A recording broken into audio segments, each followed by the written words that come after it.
ओम शांति। आज 2 जनवरी 2026 के साकार मधुर महावाक्य हैं।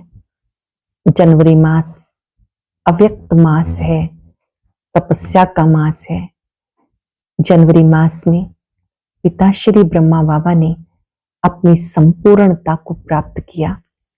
तो जनवरी मास में हम ब्रह्मा बाबा के चरित्रों का विशेष अध्ययन करते हैं और विशेष तपस्या करते हैं, क्योंकि पूरे वर्ष का आधार जनवरी मास है। जनवरी मास में स्वयं की उन्नति के लिए हमें अधिक से अधिक तपस्या करनी है।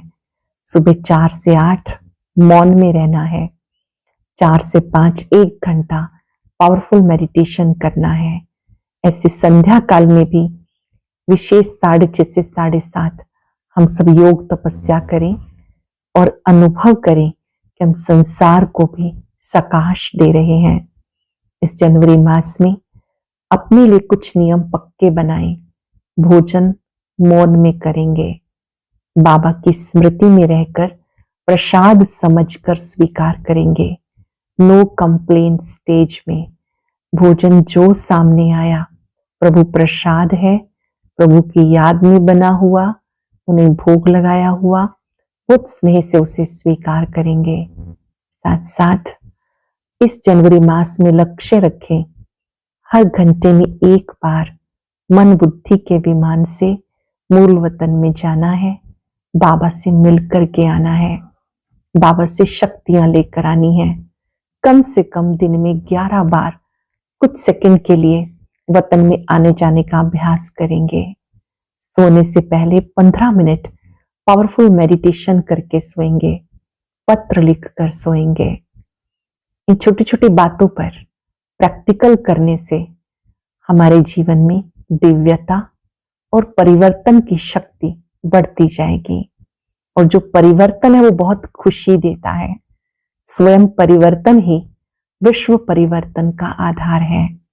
आज की मधुर मुरली में बाबा ने विशेष रूप से याद दिलाया कि आप ब्राह्मण आत्माएं हो, आपको बहुत बहुत स्नेह से रहना है, जरा भी लून पानी नहीं होना, आपस में लड़ाई झगड़ा नहीं करना।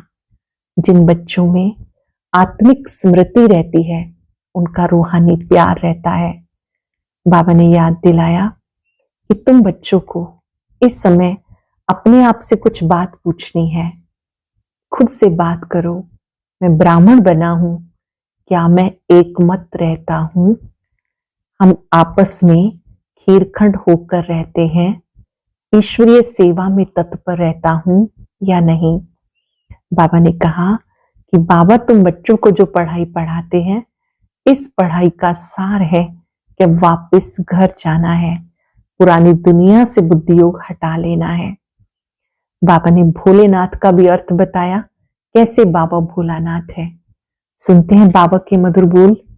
बाबा ने कहा, मीठे बच्चे, तुम्हें आपस में बहुत बहुत रूहानी स्नेह से रहना है, कभी भी मतभेद में नहीं आना। तुम्हें आपस में बहुत बहुत रूहानी स्नेह से रहना है, कभी भी मतभेद में नहीं आना। क्वेश्चन है, हर एक ब्राह्मण बच्चे को अपने दिल से कौन सी बात पूछनी चाहिए? अपने दिल से पूछो, मैं ईश्वर के दिल पर चढ़ा हुआ हूं, मेरे में दैवी गुणों की धारणा कहां तक है? मैं ब्राह्मण ईश्वरीय सर्विस में बाधा तो नहीं डालता, सदा खीरखंड रहता हूं, हमारी आपस में एक मत है, मैं सदा श्रीमत का पालन करता हूं। अपने दिल से पूछो, ईश्वर के दिल पर चढ़ा हुआ हूं, मेरे में दैवी गुणों की धारणा कहां तक है? मैं ब्राह्मण ईश्वरीय सर्विस में बाधा तो नहीं डालता, सदा खीरखंड रहता हूं, हमारी आपस में एक मत है, मैं सदा श्रीमत का पालन करता हूं। गीत है, भोलेनाथ से निराला कोई और नहीं, गौरीनाथ से निराला कोई और नहीं। ओम शांति। तुम बच्चे हो ईश्वरीय संप्रदाय, आगे थे आसुरी संप्रदाय। आसुरी संप्रदाय को ये पता नहीं कि भोलानाथ किसको कहा जाता है, ये भी नहीं जानते कि शिव शंकर अलग अलग हैं। वो शंकर देवता है, शिव बाप है, कुछ भी नहीं जानते। अब तुम हो ईश्वरीय संप्रदाय अथवा ईश्वरीय फैमिली, वो है आसुरी फैमिली रावण की। कितना फर्क है। अब तुम ईश्वरीय फैमिली में ईश्वर द्वारा सीख रहे हो कि एक दो में रूहानी प्यार कैसा होना चाहिए, एक दो में ब्राह्मण कुल में रूहानी प्यार यहां से भरना है। जिनका पूरा प्यार नहीं होगा तो पूरा पद भी नहीं पाएंगे। वहां तो है ही एक धर्म एक राज्य, आपस में कोई झगड़ा नहीं होता। यहाँ तो राजाई है नहीं। ब्राह्मणों में भी देवीमान होने के कारण मतभेद में आ जाते हैं।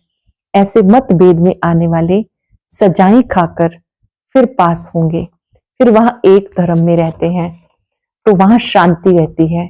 अब उस तरफ है आसुरी संप्रदाय व आसुरी फैमिली टाइप, यहाँ है ईश्वरीय फैमिली टाइप। भविष्य के लिए दैविगुण धारण कर रहे हैं। बाप सर्वगुण संपन्न बनाते हैं। सब तो नहीं बनते, जो श्रीमत पर चलते हैं वो विजय माला का दाना बनते हैं। जो नहीं बनेंगे वो प्रजा में आ जाते हैं। वहां तो डिटी गवर्नमेंट है, 100% प्योरिटी, पीस, प्रॉस्पेरिटी रहती है। पवित्रता, शांति, समृद्धि रहती है। इस ब्राह्मण कुल में अभी दैविगुण धारण करने हैं। कोई तो अच्छी रीति दैविगुण धारण करते हैं, दूसरों को भी कराते हैं। कोई स्वयं में अच्छी रीति दैविगुण धारण करते हैं, दूसरों को भी कराते हैं। ईश्वरीय कुल का आपस में रूहानी स्नेह भी तब होगा जब देही अभिमानी होंगे। आपस में भी रूहानी स्नेह कब होगा? जब देही अभिमानी होंगे। इसलिए पुरुषार्थ करते रहते। अंत में भी सबकी अवस्था एक रस एक जैसी तो नहीं हो सकती। फिर सजाएं खाकर पदभ्रष्ट हो पड़ेंगे, कम पद पालेंगे। ब्राह्मणों में भी अगर कोई आपस में खीरखंड होकर नहीं रहते, आपस में लून पानी होकर रहते हैं, दैविगुण धारण नहीं करते, तो ऊंच पद कैसे पा सकेंगे? अगर खीरखंड होकर नहीं रहते, लूण पानी होकर रहते हैं, दैविगुण धारण नहीं करते, तो ऊंच पद कैसे पा सकेंगे? लूण पानी होने के कारण का ईश्वरीय सर्विस में भी बाधा डालते हैं, जिसका नतीजा क्या होता है? वो इतना ऊंच पद नहीं पा सकते।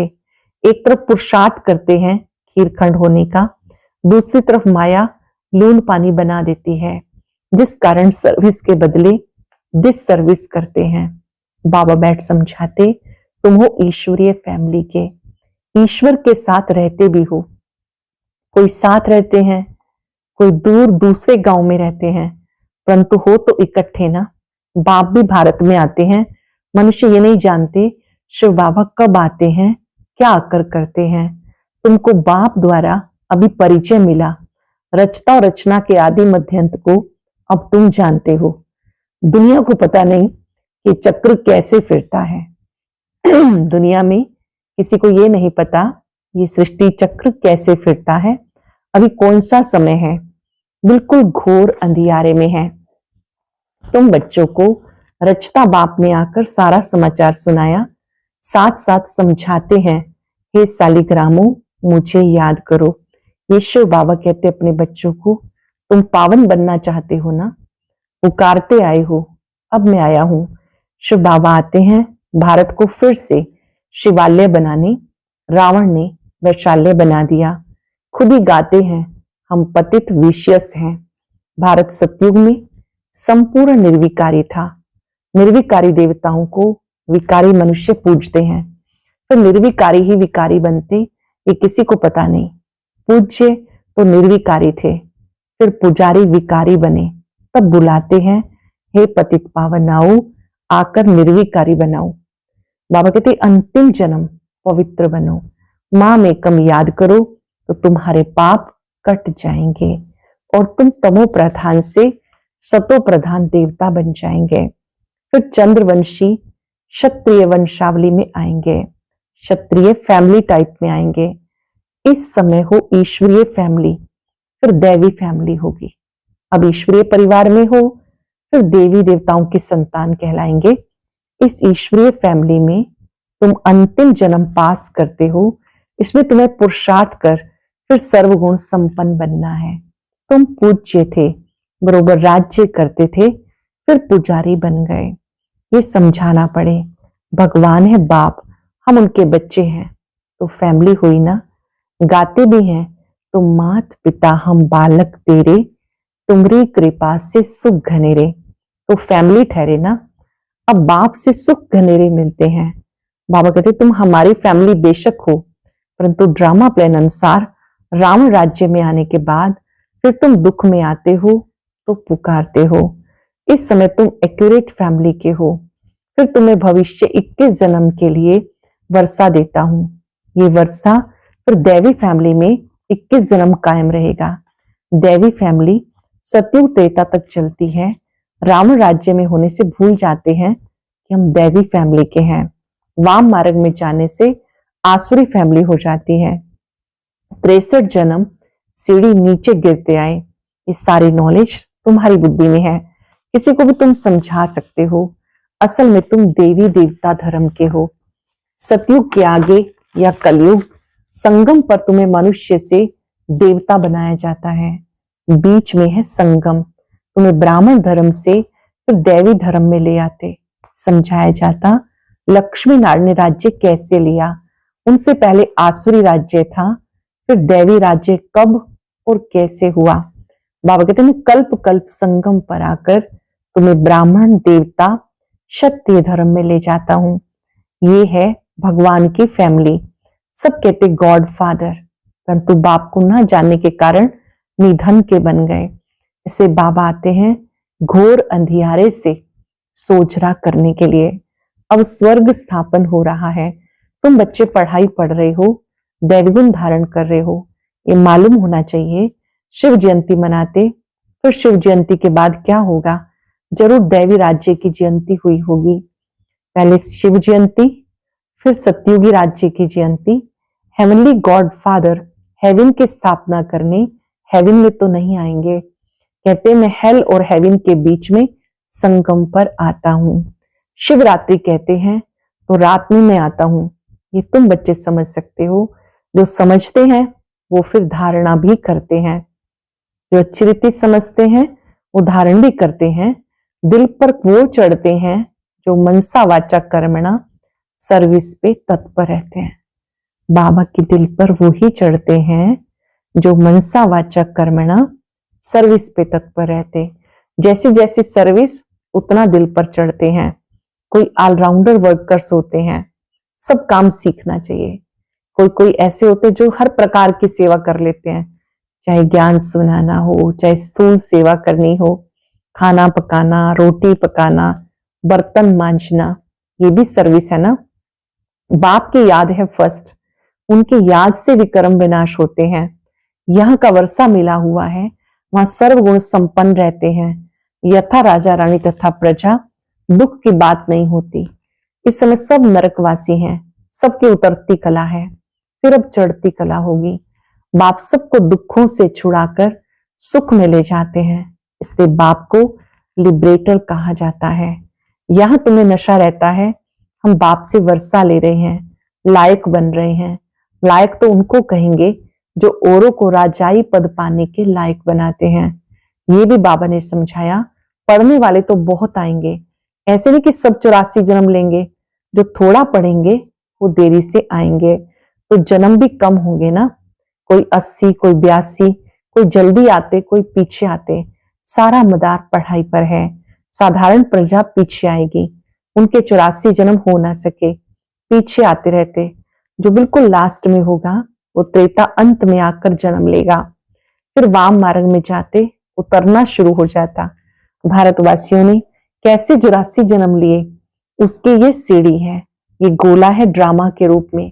जो पावन थे वही पतित बने, फिर पावन देवता बनते हैं। बाप जब आते तो सबका कल्याण होता है। शिव बाबा जब आते हैं सबका कल्याण होता है, इसलिए इसको ऑस्पिशियस युग कहा जाता। बलिहारी बाप की है जो सबका कल्याण करते हैं।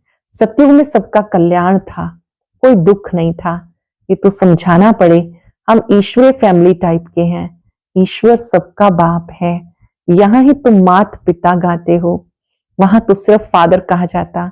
यहाँ तुम बच्चों को माँ बाप मिलते हैं, यहाँ तुम बच्चों को एडॉप्ट किया जाता। फादर क्रिएटर है, तो मदर भी होगी, नहीं तो क्रिएशन कैसे होगी। हेवनली गॉड फादर कैसे हेवन स्थापन करते हैं ये ना भारतवासी जानते हैं ना विलायत वाले जानते हैं। अब तुम जानते हो नई दुनिया की स्थापना, पुरानी दुनिया का विनाश तो जरूर संगम पर ही होगा। अब तुम संगम पर हो। बाबा समझाते माम एकम याद करो। आत्मा को याद करना है, परम पिता परमात्मा को। सब आत्माओं को याद करना है, परम पिता परमात्मा को। आत्मा परमात्मा अलग रहे बहुकाल। सुंदर मेला सज रहा, सुंदर मेला जरूर यहां ही होगा। परमात्मा बाप यहां आते हैं, इसे कहते हैं कल्याणकारी सुंदर मेला। जीवन मुक्ति का वर्षा सबको देते, जीवन बंद से छूट जाते। शांति धाम सब जाएंगे, फिर जब आते हैं तो सतो प्रधान रहते हैं। धर्म स्थापन अर्थ आते, नीचे जब उसकी जनसंख्या बढ़े तब राजाई के लिए पुरुषार्थ करे, तब तक कोई झगड़ा आदि नहीं रहता। सतो प्रधान से रजो में जब आते तब लड़ाई झगड़ा शुरू करते, पहले सुख फिर दुख। अब बिल्कुल ही दुर्गति को पाए हुए हैं। इस कलयुगी दुनिया का विनाश, सतयुगी दुनिया की स्थापना होनी है। विष्णुपुरी की स्थापना कर रहे हैं ब्रह्मा द्वारा। जो जैसा पुरुषार्थ करते हैं उस अनुसार विष्णुपुरी में आकर प्रारब्ध पाते हैं। ये समझने की बहुत अच्छी अच्छी बातें हैं। इस समय तुम बच्चों को बहुत खुशी होनी चाहिए कि हम ईश्वर से 21 जन्मों का वर्षा पा रहे हैं। 1 2 3 जन्म के लिए नहीं, 21 जन्मों का वर्षा पा रहे हैं। जितना पुरुषार्थ कर अपने को एक्यूरेट बनाएंगे, तुम्हें एक्यूरेट बनना है। घड़ी भी लीवर और सिलेंडर होती है ना, लीवर बहुत एक्यूरेट होती है। बच्चों में कई एक्यूरेट बन जाते, कई अनएक्यूरेट होते हैं, तो कम पद हो जाता है। पुरुषार्थ करके एक्यूरेट बनना चाहिए। अभी सब एक्यूरेट नहीं चलते। तदबीर कराने वाला एक ही बाप है, पुरुषार्थ कराने वाला एक बाप है। तकदीर बनाने के पुरुषार्थ में कमी है, इसलिए पद कम पद पाते हैं। श्रीमत पर ना चलने के कारण, आसुरी गुण ना छोड़ने के कारण, योग में ना रहने के कारण ये सब होता है। योग में नहीं है तो जैसे कि पंडित है, बाबा को याद ही नहीं करते तो जैसे कि पंडित हैं। योग कम है इसलिए शिव बाबा की तरफ लव नहीं रहता। धारणा भी कम होती है, वो खुशी नहीं रहती। शक्ल ही जैसे मुर्दों मिसल होती। तुम्हारे फीचर्स तो सदा ही हर्षित होने चाहिए। आप बच्चों को तो सदा हर्षित रहना चाहिए, जैसे देवताओं के होते हैं। बाप तुम्हें कितना वर्षा देते। कोई गरीब का बच्चा साहूकार के पास जाए तो उसको कितनी खुशी होगी। तुम बहुत गरीब थे, अब बाबा ने अडॉप्ट किया तो खुशी होनी चाहिए। हम ईश्वरीय संप्रदाय के बने हैं, परंतु तकदीर में नहीं तो क्या किया जा सकता। पद भ्रष्ट हो जाता है, पटरानी बनते नहीं। बाप आते हैं पटरानी बनाने। तुम बच्चे किसको भी समझा सकते हो। ब्रह्मा विष्णु शंकर तीनों हैं शिव के बच्चे। ब्रह्मा विष्णु शंकर तीनों शिव के बच्चे हैं। भारत को फिर से स्वर्ग बनाते ब्रह्मा द्वारा, शंकर द्वारा पुरानी दुनिया का विनाश। भारत में बाकी थोड़े बचते हैं। प्रलय तो होती नहीं, परंतु बहुत क्लास हो जाती तो जैसे कि प्रलय हो जाती। रात दिन का फर्क ये कहा जाता, वह जब मुक्ति धाम में चले जाएंगे। ये पतित पावन बाप का ही काम है।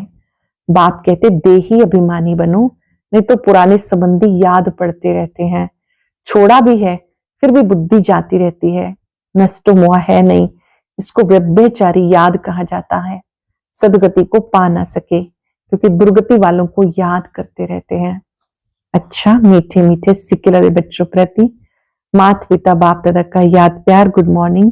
रूहानी बाप की रूहानी बच्चों को नमस्ते। रूहानी बच्चों की रूहानी बाप दादा को याद प्यार नमस्ते गुड मॉर्निंग। शुक्रिया बाबा, शुक्रिया।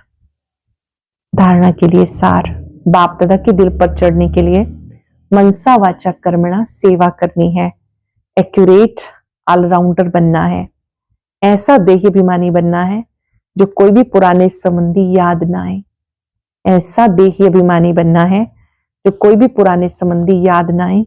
आपस में बहुत बहुत रूहानी प्यार से रहना है, लून पानी नहीं होना। वरदान है विश्व परिवर्तन के श्रेष्ठ कार्य में अपनी उंगली देने वाले महान सो निर्माण भव। विश्व परिवर्तन के श्रेष्ठ कार्य में अपनी उंगली देने वाले महान सो निर्माण भव। जैसे कोई स्थूल चीज बनाते हैं उसमें सब चीजें डालते हैं, कोई साधारण मीठा या नमक भी कम हो तो बढ़िया चीज भी खाने योग्य नहीं बन सकती। ऐसे ही विश्व परिवर्तन के श्रेष्ठ कार्य के लिए हर एक रत्न की आवश्यकता है। सबकी उंगली चाहिए, सब अपनी अपनी रीति बहुत आवश्यक है, श्रेष्ठ महारथी हैं, इसलिए अपने कार्य की श्रेष्ठता के मूल्य को जानो। सब महान आत्माएं हैं, लेकिन जितने महान हो उतने ही निर्माण भी बनो, जितने महान उतने ही निर्माण भी बनकर रहो। बाबा का हर बच्चा छोटा बड़ा सब बहुत बहुत विशेष है, क्योंकि ईश्वरीय कार्य में सबका चाहिए सहयोग। विश्व परिवर्तन के श्रेष्ठ कार्य के लिए हर एक रत्न की आवश्यकता है, सबकी उंगली चाहिए, सब अपनी अपनी रीति से बहुत आवश्यक है, श्रेष्ठ महारथी हैं, इसलिए अपने कार्य की श्रेष्ठता के मूल्य को जानो। सब महान आत्माएं हो, लेकिन जितने महान उतने ही निर्माण भी बनो। इस लोगों ने अपनी नेचर को इजी बनाओ, सरल बनाओ, तो सब कार्य इजी हो जाएंगे। अपनी नेचर को इजी बनाओ तो सब कार्य इजी हो जाएंगे। अव्यक्त इशारा है, इस अव्यक्त मास में बंधन मुक्त रहे, जीवन मुक्त स्थिति का अनुभव करो। जीवन में रहते समय नाजुक होते, परिस्थितियां समस्याएं वायुमंडल डबल दूषित होते हुए भी उसके प्रभाव से मुक्त, जीवन में रहते इन सर्व भिन्न भिन्न बंधनों से मुक्त रहना है। एक भी सूक्ष्म बंधन नहीं हो, ऐसा हर एक ब्राह्मण बच्चे को बंधन मुक्त जीवन मुक्त बनना है। संगम युग पर जीवन मुक्त स्थिति के प्रारब्ध का अनुभव करना है। आज हम सब याद रखेंगे, मैं सरल चित्त आत्मा हूं। अपने नेचर को बहुत इजी बनाएंगे, साथ साथ प्रॉमिस करेंगे हम खीरखंड होकर रहेंगे, एक मत होकर रहेंगे कुछ पल के लिए। अपना पूरा ध्यान अपने ब्राह्मण स्वरूप पर एकाग्र करें। मैं संगम युगी ब्राह्मण हूं।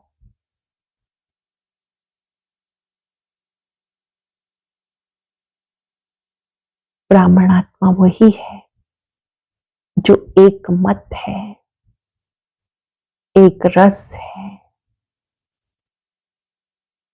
एक की लगन में मगन है।